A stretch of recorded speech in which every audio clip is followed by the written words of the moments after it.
আমি আমের সিজন আসলেই খুবই উচ্ছ্বসিত হয়ে থাকি এবং এই সিজনে আমি প্রতি বেলায় তরকারি খাই না খাই আম কিন্তু রেগুলারই খাই। তো এই হিমসাগর আমটা আমার জামাই নিয়ে আসছে তার দেশের বাড়ি নরসিংদী থেকে।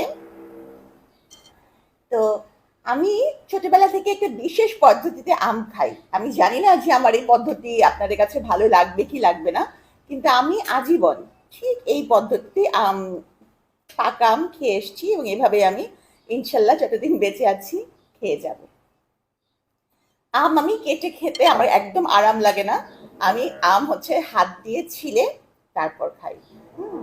লীলা, আমার হাতটা নষ্ট হয়ে গেছে, তুমি আমাকে একটু দাও তো, 1 চামচ গুঁড়া দুধ দাও।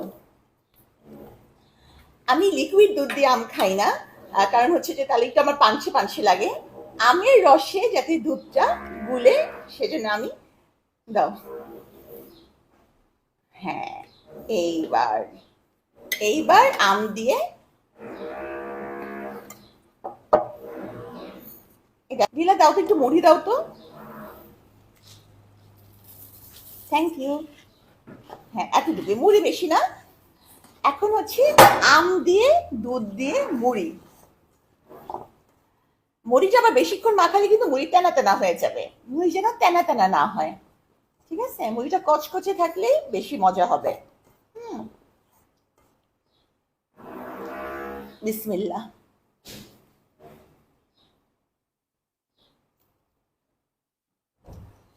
অনেক মজা, মুড়িটা অবশ্যই একটু পোতানো, না হলে একটু বেশি মজা লাগতো।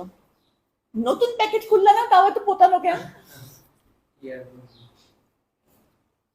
অসুবিধা নাই, রিজিকে যা ছিল তাই।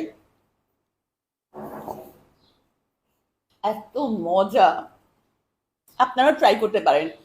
আম দিয়ে গুঁড়া দুধ, আমি গুঁড়া দুধের ক্ষেত্রে ডিপ্লোমা অথবা ড্যানোজা প্রেফার করি। তো অনেকে আছে যে আম দিয়ে দইও খায়, তাই না? কেউ মুড়ির বদলে চিড়া খায়, কেউ পান্তা ভাত খায়। আমি শুনছি আম দিয়ে পান্তা ভাত খেলে সেরকম একটা লেভেলের ঘুম আসে।